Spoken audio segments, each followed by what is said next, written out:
Okay, I'm going to get started by welcoming all of you guys. Welcome to Wat Tung. Nice to see everyone here. Welcome to everyone who's joining online as well. Today is what we call our group learning program, where each Sunday and Wednesday I come together with students, helping them to understand the path to enlightenment. On Sundays, what I do is I do meditation, and then I give a talk from this book titled Developing a Life Practice, The Path That Leads to Enlightenment. This is helping you to be able to cultivate the needed wisdom to be able to make your way to enlightenment. And then on Wednesdays, what I do is I guide you guys in a meditation session. And then afterwards, I'll just share a little bit of the teachings of the Buddha with you, and then mainly open up to whatever questions you guys have, whether it's something that's from your own practice, something you're seeing here in Thailand, something that you're curious about, any kind of personal challenges that you have. You'll be able to ask any and all questions that you like. If you'd like to join for meditation, what we're doing today is called loving kindness meditation.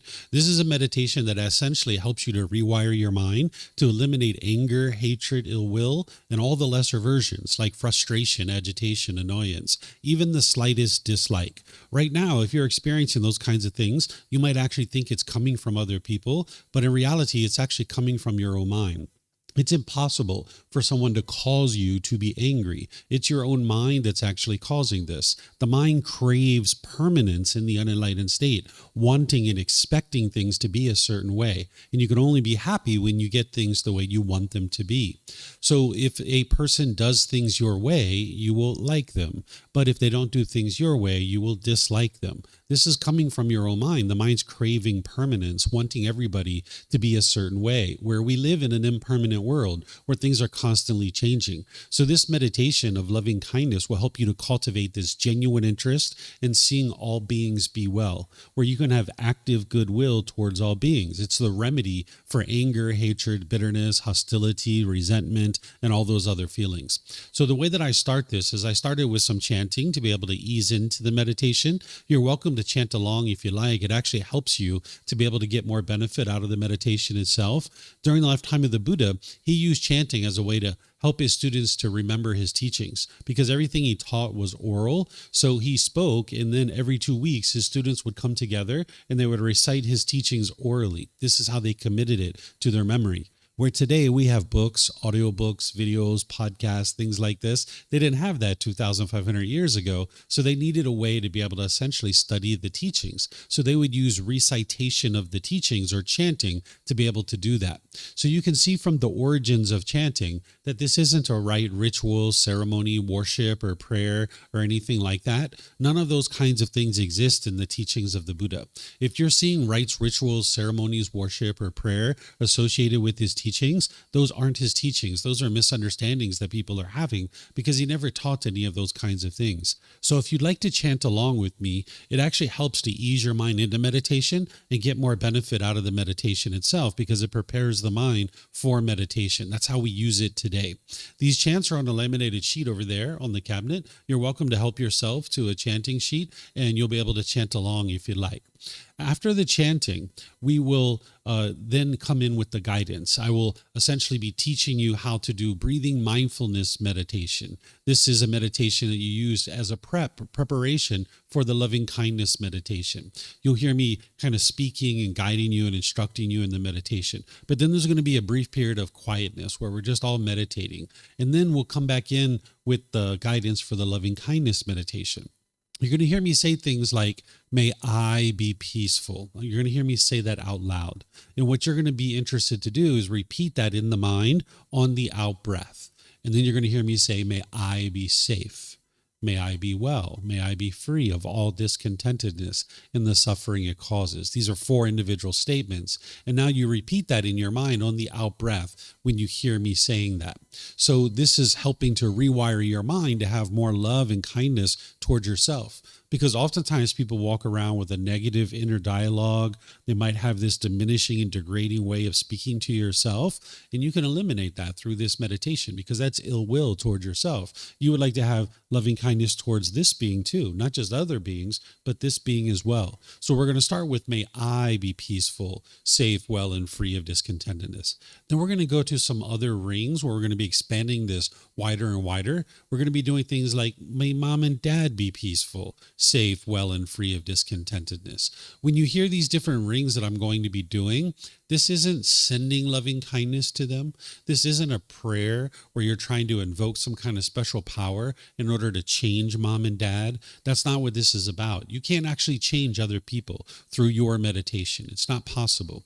What your meditation is doing is just transforming your mind. It's rewiring your mind to have more loving and kind and warm and gentle thoughts towards mom and dad, so that now when you spend time with mom and dad, you can be more loving and kind. And that's what's going to really transform your relationships. Oftentimes when people are struggling in relationships, they think the way to solve this is to change the other person, because they think the problem is the other person, because the mind's ego thinks there's nothing wrong with me. It's everybody else that's the problem. So the mind will try to change other people, but that's not how you're going to actually experience improvement in your life and in your relationships. You're going to need to change your own mind. And that's what this meditation is working to do. So you'll hear me use these different phrases, and we're going to go through these different rings until eventually we get to all beings. Then we're going to go back to breathing mindfulness meditation. Then we're going to come out of that with some more chanting. And then that's where I'll basically just share a little bit of teachings with you guys, but mainly open up to whatever questions you guys have. In terms of your body position for meditation, there's 4 positions that the Buddha taught: seated, lying, standing, and walking. And you would learn these different positions at different times as part of your journey to enlightenment. And the loving kindness meditation is really beneficial in the seated, lying, and standing position. The walking meditation isn't normally, or the walking position isn't normally used for the loving kindness meditation. It's usually only used for breathing mindfulness. So I'll give you guys some guidance on the seated position, because oftentimes people are learning the seated position as they're first getting started. But just understand that there's not just one fixed way to actually sit during meditation. If so, that would be permanence, and we don't live in that world. We live in an impermanent world where things are constantly changing. So you could sit on the floor or in a chair. If you're at home, you might be on a bench or a sofa or in a wheelchair. You can sit however you like. If you're on the floor, you might have some cushions under your rear. This is going to help soften your seat a bit. And if you're going to bring your legs together in the cross-leg position, you might just choose to do that lightly. Whereas if they're real tight, this can impede the circulation and cause pain in the lower body. Some people like to put their legs off the mat. This gets their hips up in the air, and it lessens the angle at the hips, the knees, and the ankles, allowing the circulation to flow. The Buddha put his right hand over his left with his thumbs together, and he put this into his lap. If this is comfortable for you, you could use it. But again, it's not about everyone doing it exactly the same way. There's other options here as well. Some people like to put their palms on their thighs or their knees. Some people put their palms up. Some people rest their hands comfortably in their lap. So you can put your hands and arms wherever you like. The same thing's true if you were in a chair or a bench or a sofa or a wheelchair. You can also sit however you like. Some people like to put their feet flat on the floor or lightly cross at the ankles, but you can see me sitting in a chair here with my legs crossed, so this is an option for you as well. In terms of your upper body, you would like this to be erect with the sternum up and the shoulders back. This will help keep the mind attentive and alert during the meditation. What meditation is a dedicated, active, purposeful training session where you're eliminating certain unwholesome qualities and you're cultivating certain wholesome qualities. So you'd like the mind to be attentive and alert during the meditation. So having the sternum up and the shoulders back will help you to be able to do that. Whereas if you were slouched, the mind would have a tendency to be dull or lethargic. But if you're real rigid with the upper body, the mind could be overactive or uptight. So you'd like the upper body to be erect with the sternum up and the shoulders back, because it'll help keep the mind attentive and alert during the meditation. And it'll also make it easy for you to breathe in through the nose and out through the nose. So again, I'm going to do some chanting to ease into the meditation. You guys are welcome to join in, and then I'll come back in with the guidance afterwards.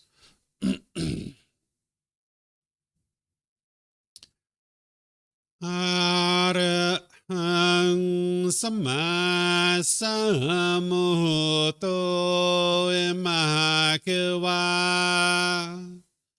Potang Mahakawanhang Apiwateyami Sawakato Mahakawata Tammo Namang Namasami.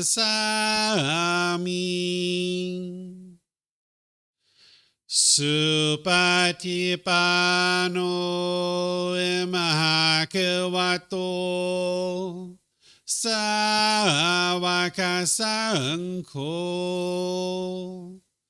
สังฆังนามามิ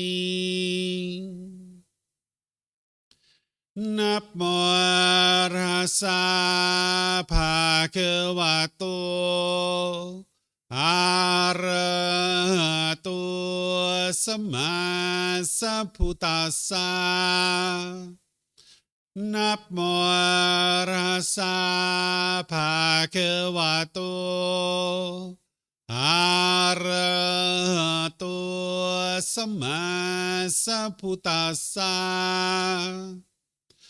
นะโมตัสสะภะคะวะโตอะระหะโตสัมมาสัมพุทธัสสะ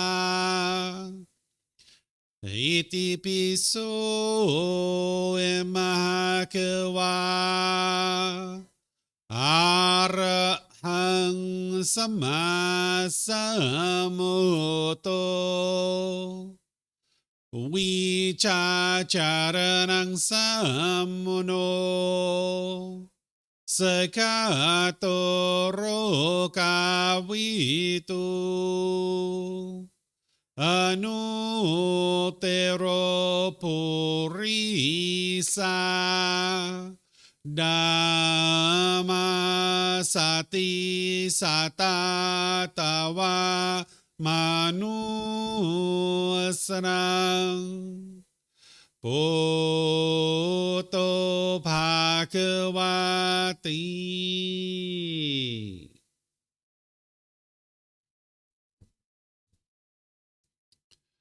Okay, with the lower body and hands and arms comfortable, and the upper body erect. Just close the eyes and start breathing in through the nose and out through the nose. Here you're just looking to establish the breath. A nice, natural, steady, consistent breath. Not forced or controlled, just a gradual inhale through the nose, experiencing the full breath.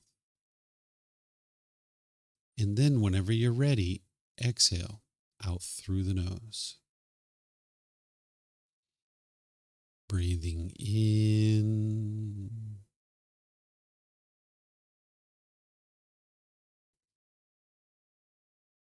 and out.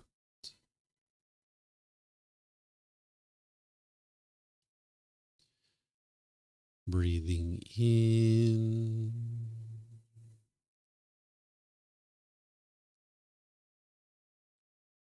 and out.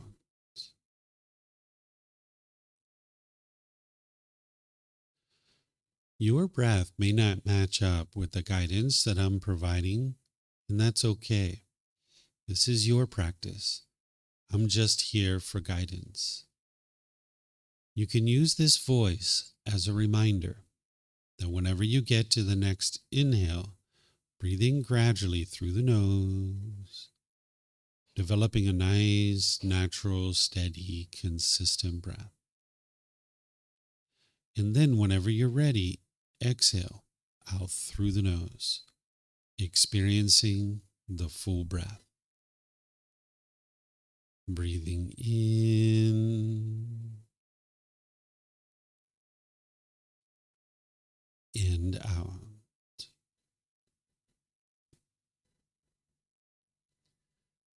Breathing in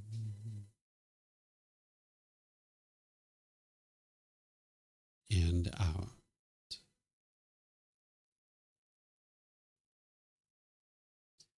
With the breath well established, start fixating the mind on the breath, either the sound of the breath coming into the nose or the sensation of air moving over the skin into the nose.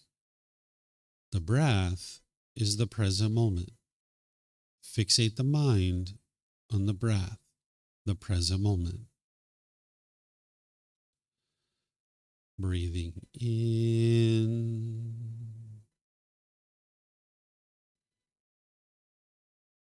and out.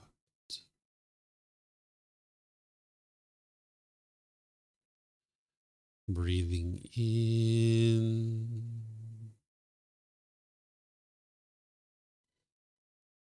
and out.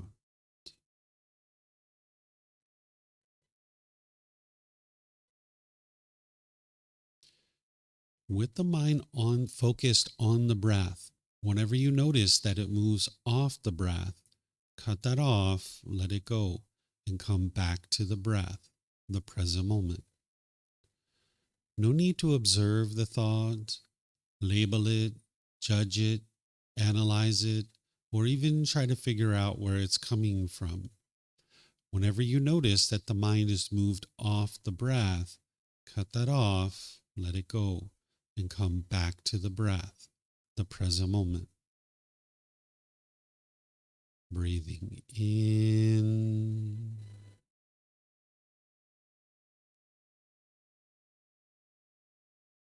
and out.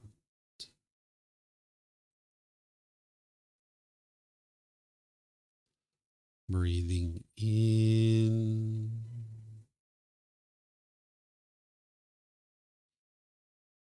and out.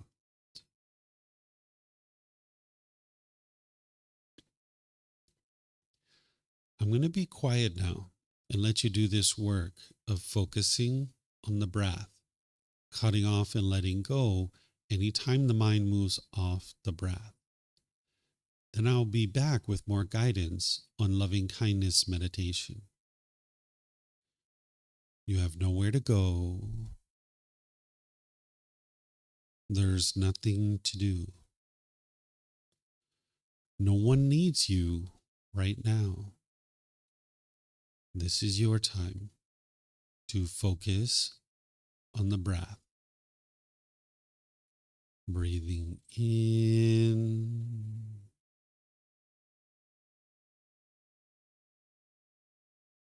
and out.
Continuing to breathe in through the nose and out through the nose.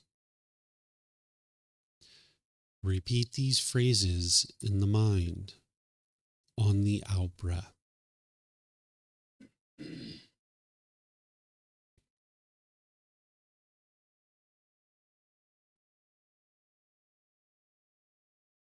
May I be peaceful.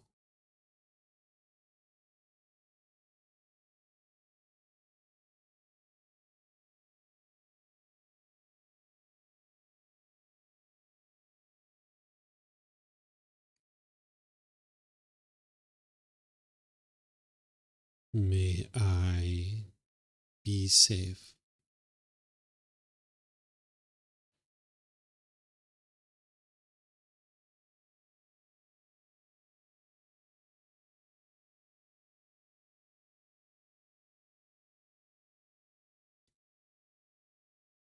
May I be well.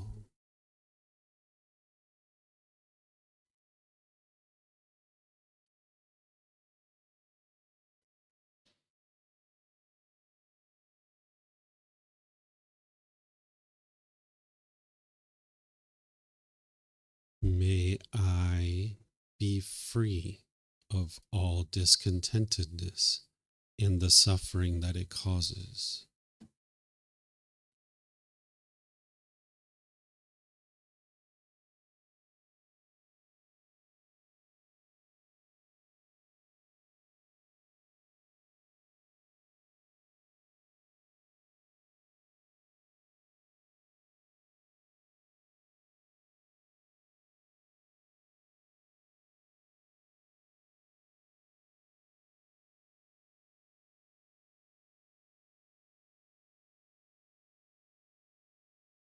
May mom and dad be peaceful.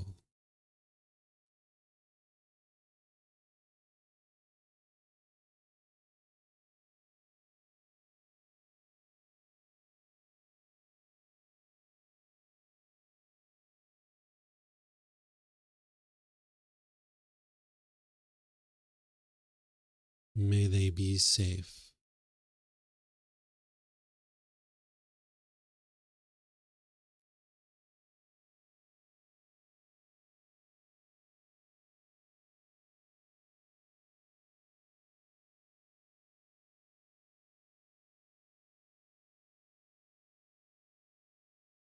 May they be well.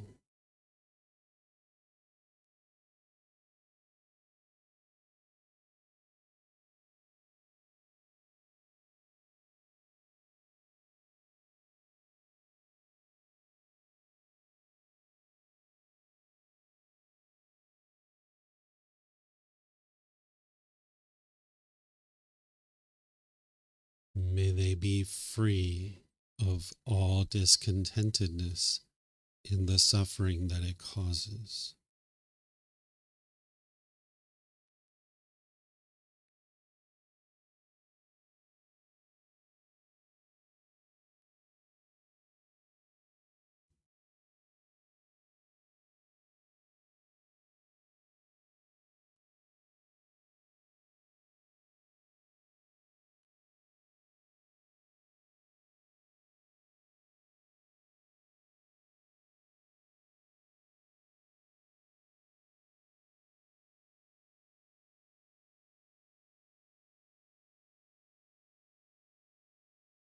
May my family, friends, co-workers, and neighbors all be peaceful.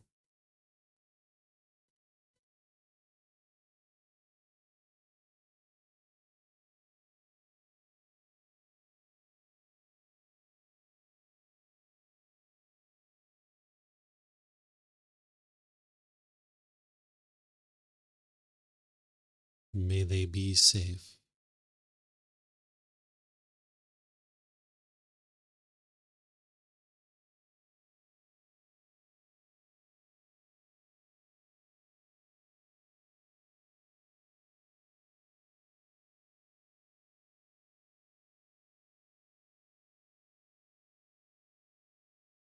May they be well.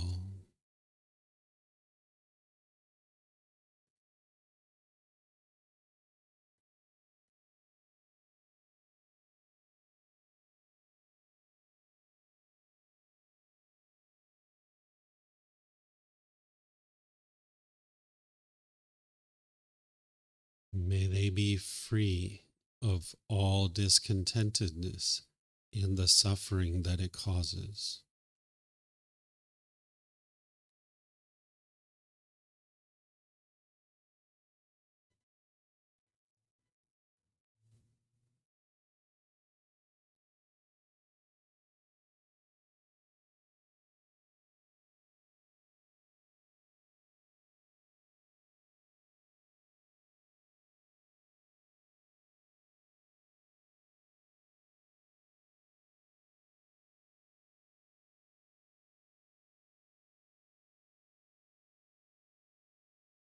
May all those who have caused me harm be peaceful.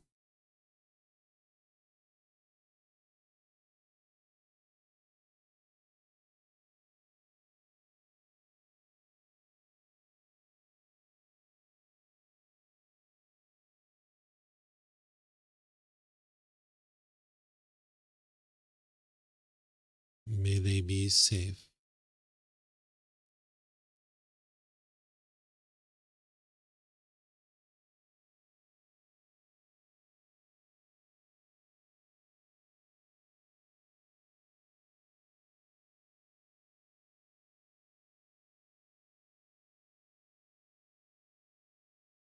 May they be well.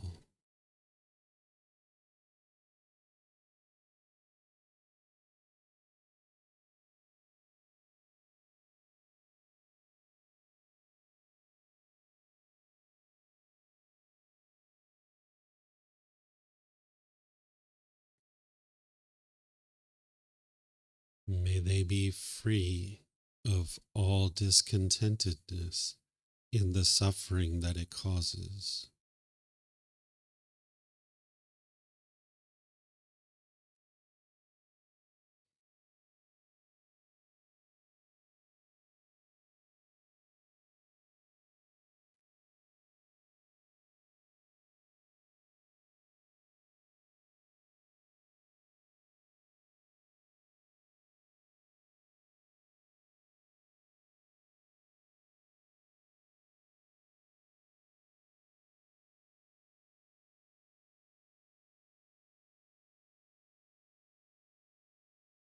May all those who I have harmed be peaceful.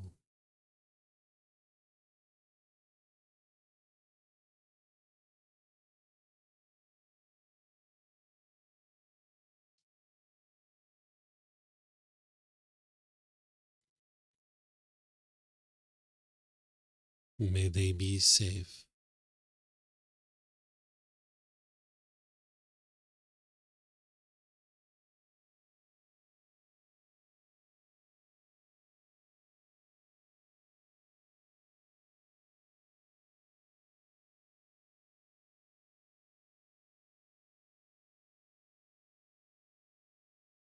May they be well.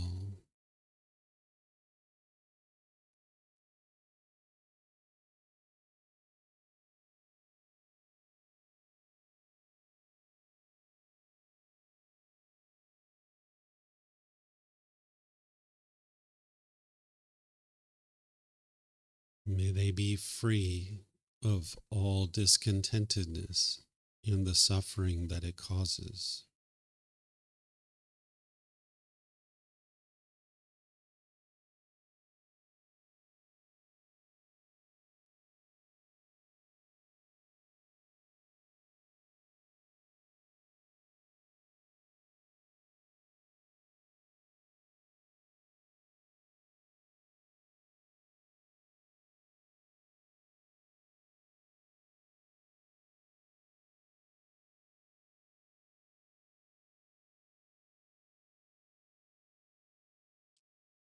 May all beings, wherever they reside, be peaceful.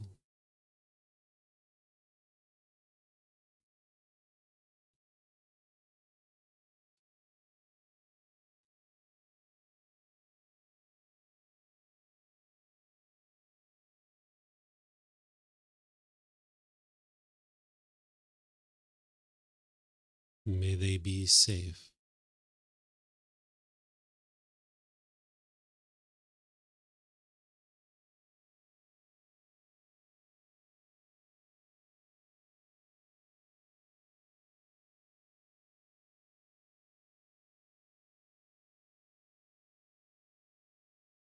May they be well.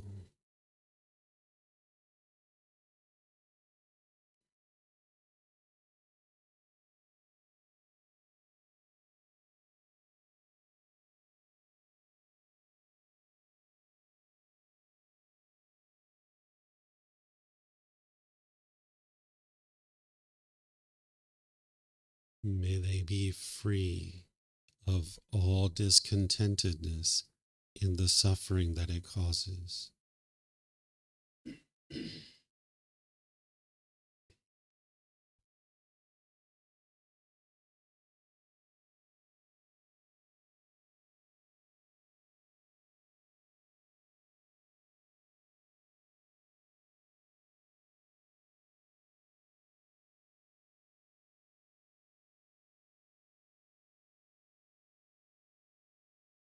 Now return back to breathing mindfulness meditation, focusing on the breath, cutting off and letting go anytime the mind moves off the breath.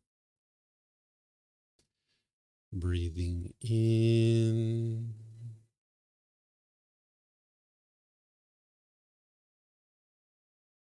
and out.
อะระหังสัมมาสัมพุทโธมหะเขวา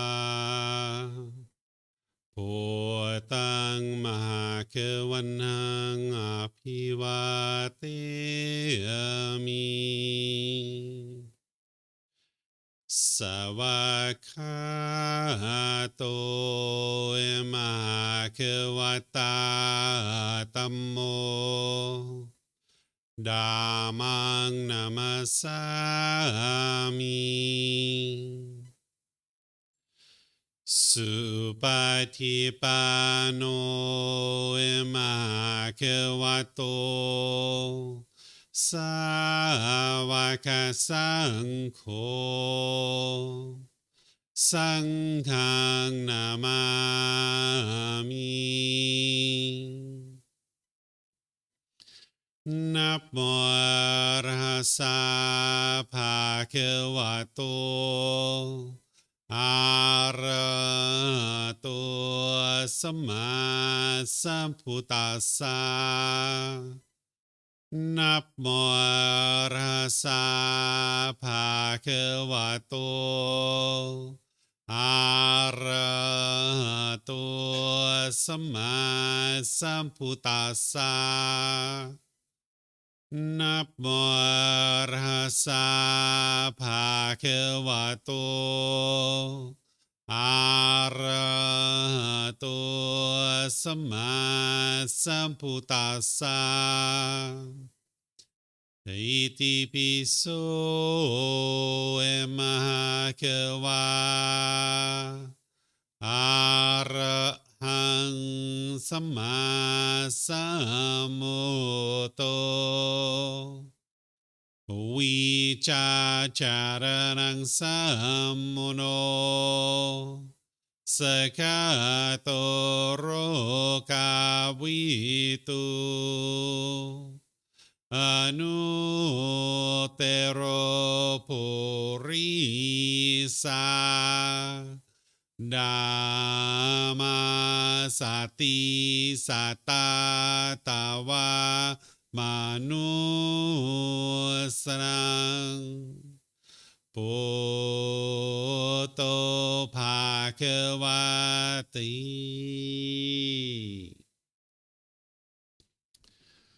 Okay, if you guys would like to slowly make your way out of meditation. Once again, good morning to all of you guys. Nice to see everyone here. Welcome to everyone who's joining online as well. This is called loving kindness meditation. This is an important tool as part of your journey to enlightenment, where you're going to need to be able to train your mind, not only through meditation, but there's other things as well, other tools and techniques that the Buddha taught that you need to apply in order to be able to gradually train your mind to get to enlightenment. What enlightenment is, where the mind's completely peaceful, calm, serene, and content with joy. By the time you get to enlightenment, you'll no longer experience any discontent feelings. You won't experience any anger, sadness, frustration, irritation, annoyance, guilt, shame, fear, stress, anxiety, loneliness, boredom, shyness, resentment, jealousy. All of this can be eliminated from your mind by training the mind. Oftentimes people think that these feelings are being caused by something external, but it's actually being caused by what's going on in your own mind. This is what the Buddha figured out as part of his journey. He figured out how to get to this enlightened mental state and what was causing the anger, sadness, frustration in others. And then he explained that to other people, and he explained the techniques that he used in order to be able to train his mind to get to the point where it's completely peaceful and joyful. So the Buddha's teachings aren't a bunch of rites, rituals, ceremonies, worship, or prayer. It's not about rules or commandments. It's not about other people telling you what you should or shouldn't be doing. Instead, it's helping you to be able to understand this mind that you have and how to transform it. Because the Buddha figured out that there's these 10 individual pollutions that are in the mind. And when you train your mind and you uproot those pollutions out of the mind, this is where you'll start experiencing more and more of the qualities of enlightenment. Not only will you experience the elimination of discontent feelings, but you'll notice that your mind's focused. You have concentration, clarity, and deep memory. Because in the the unenlightened state with these pollutions in your mind, you will actually lack those qualities. You will lack focus, concentration, clarity, and memory. You'll notice by the time you get to enlightenment that your personal and professional relationships are really blossoming because you're not being bitter and harsh and hostile any longer.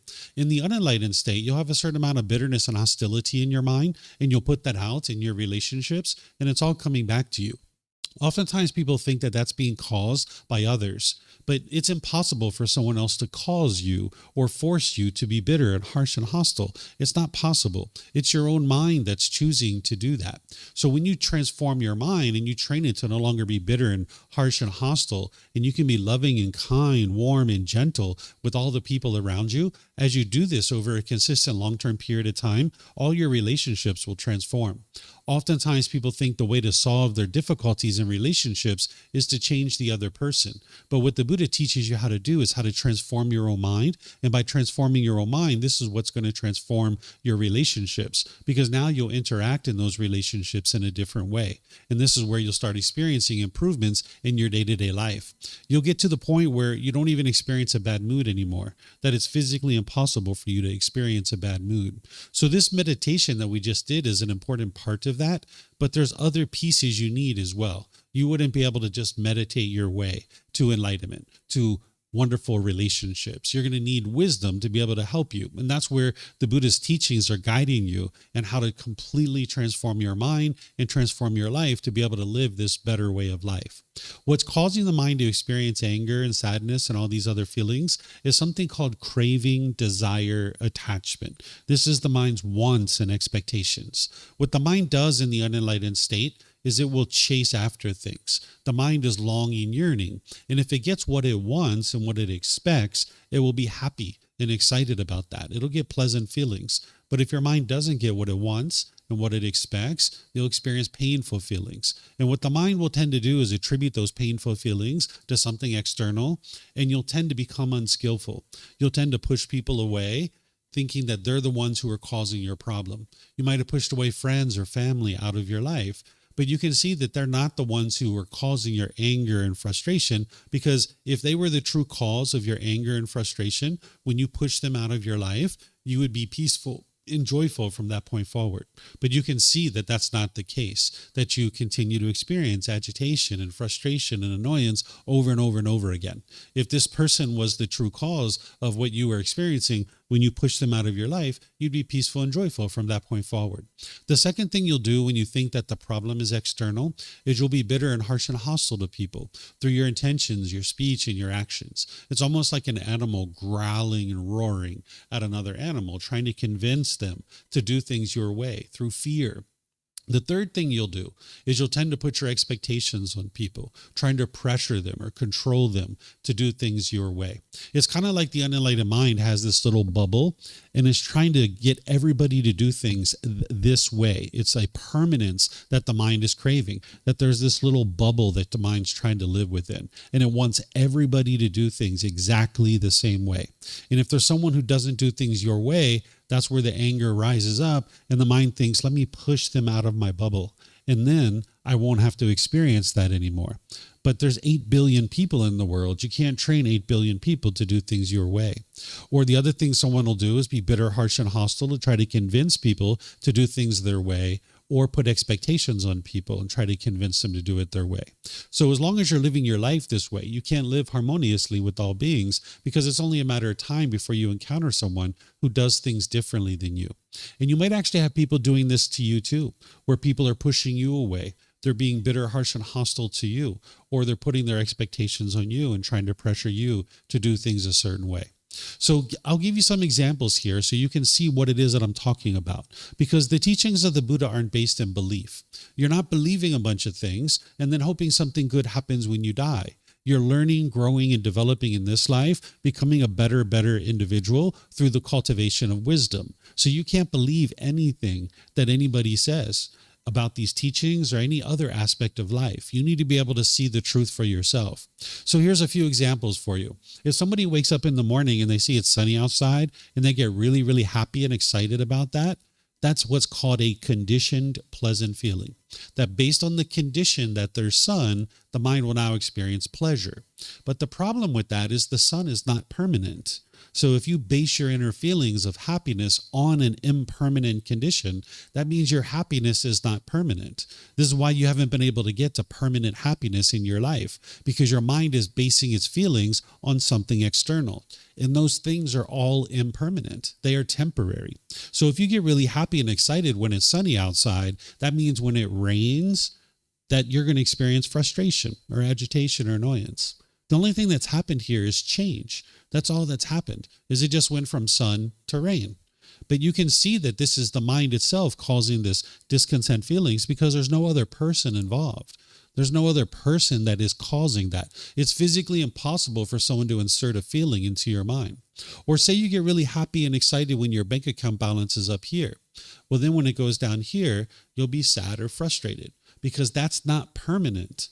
And you can see once again that there's no other person involved here. It's just you and your bank account. But the mind can experience these discontent feelings because all that's happening is change. Because in the unenlightened state, the mind craves permanence. It wants things to be permanent, but yet the entire world around you is impermanent. It's constantly changing. Here's another example. Let's just say you got a brand new car and you drove that brand new car off the parking lot and you were so excited about that car and you parked it at a store and you went inside and you came out and there's a scratch on your car. You might be upset or angry there. It's not the scratch that's causing that. It's not the person who scratched your car. It's the mind craving permanence, where in reality, this car is impermanent. The mind's craving this car to be permanently beautiful. Now, we're not talking about what's wise or unwise, because obviously when we walk through a parking lot, we aspire not to scratch anybody's car. But the fact is that this car is going to get a scratch. The paint's going to fade. The tires are going to need to be changed. The upholstery is going to get ripped and torn. It's only a matter of time before we experience some kind of change with this car. Let's just say you're going to the airport and you're really excited to go to some trip and you think your flight's leaving in an hour and you check in at the airport and they tell you, hey, I'm so sorry, you can't check in now. You can't put your bags here because your flight's not leaving for 3 hours. Your flight's delayed. And you notice anger and frustration coming up there. It's not the airline company that's causing that. It's the mind craving permanence. The mind wants every airplane to take off on time when it's just not possible. There's going to be weather issues. There's going to be maintenance issues. There's going to be crew issues. It's only a matter of time if you travel enough that there's going to be some impermanence that happens and your plane is not going to take off on time. But if your mind is craving permanence, that means when you experience impermanence, the mind's not going to like that. So one of the ways to say this is that the mind craves permanence. Another way to say it is that the mind in the unenlightened state does not like impermanence. It doesn't like change. So don't believe what I'm sharing with you. These are just a couple of examples that you might have experienced in your life, but take a moment here to see it for yourself. Independently verify what it is that I'm sharing. Take a recent situation where you've been angry, sad, frustrated, or some other discontent feeling. It could have been this morning or yesterday or last week. Look at that situation with these fresh eyes. What was it that you wanted? What did you expect? What were you longing, yearning for? And if you would have gotten it, you would have been happy or excited. But because your mind didn't get what it wanted or expected, the mind was experiencing anger, sadness, or frustration. Now, at that time, you might have been trying to blame someone else because that's what the mind does with its lack of wisdom. So if you look at this and you peer into it, you should be able to see that it's your own mind because of craving, desire, attachment that's causing this. That's not to say that the other person wasn't doing something unwise, because they very likely could have been doing something unwise, but your mind is craving for everybody to do it this way. And you can only be happy if people do it this way. That's the craving for permanence. I'm sure you've been in knockdown, drag-out arguments where you've been trying to convince other people to stop doing what they're doing, or else you're going to continue to get mad. But that's the mind craving permanence, wanting everybody to do something a certain way, thinking there's only one right way to do things. And when you can see this, it's very empowering. It's not about blame or fault. It's not about punishments and rewards or anything like that. It's about seeing true reality so that you can actually fix this.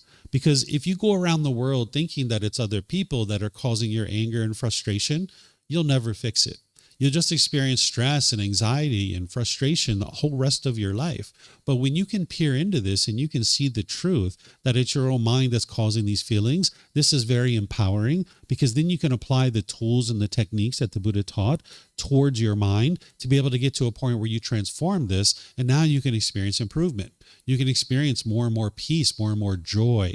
And by the time you get to enlightenment, your mind will be always peaceful. It'll be cheerful, bright, glad, and uplifted. These are unconditioned mental states, where right now you're experiencing conditional feelings that you can only be happy if certain conditions are met.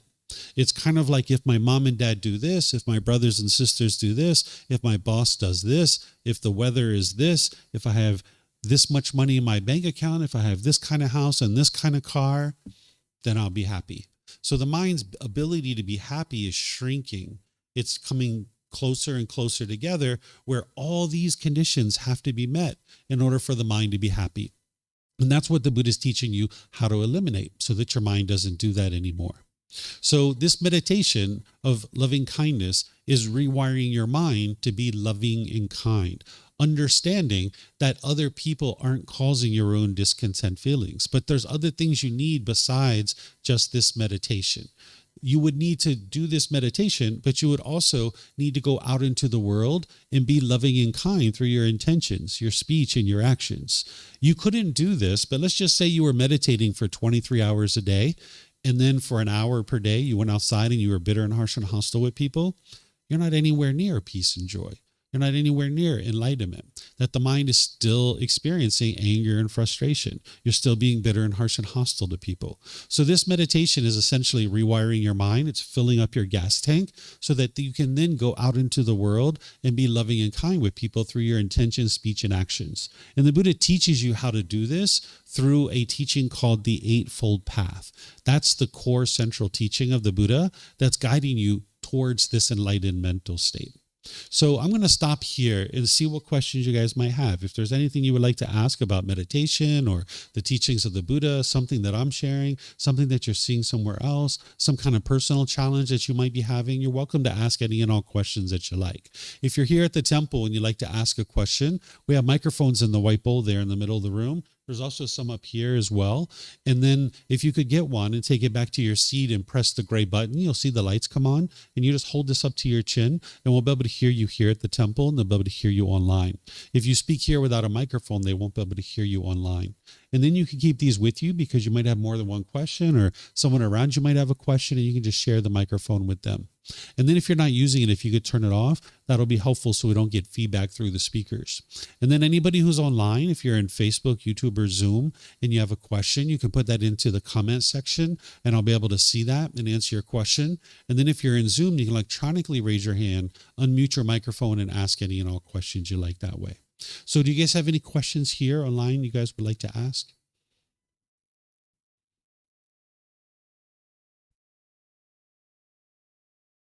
No questions? Okay. If you guys don't have any questions, what I'll do then is I'll just end class by thanking all of you guys for joining. Thank you for your interest to learn and understand the teachings of the Buddha. If you guys would like to truly transform your mind and get to the point where it's always peaceful and always joyful, there's help for you. And it's all available at no cost. Whether you like to have books or audiobooks, videos, podcasts, courses, classes, retreats, even personal guidance, there's a help for you to be able to understand what you're currently experiencing is not what you need to live with your entire life. There's a better way of life for you that you can learn and understand how to practice and completely transform your mind. The best way to get started is to start with this first book of our book series. You can actually download this from our website for free. You can take it and go print it yourself.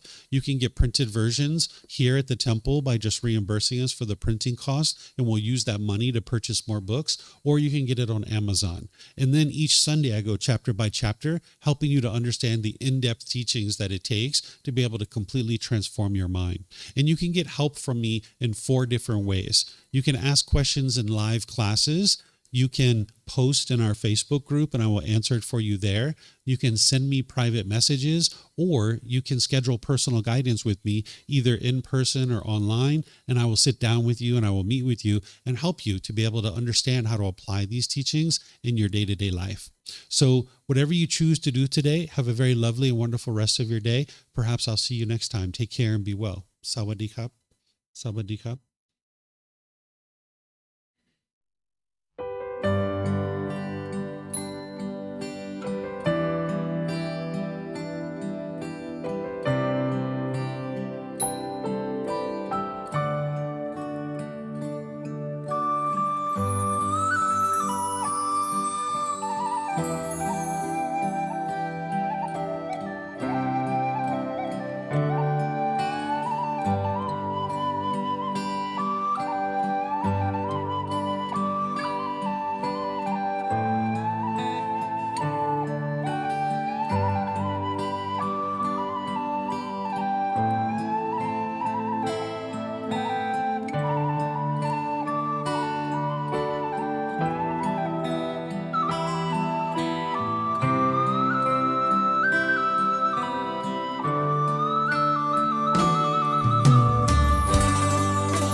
Thank you again for watching. Enjoy your meditation. Look forward to seeing you online and answering any questions that you might have. Thank you so much.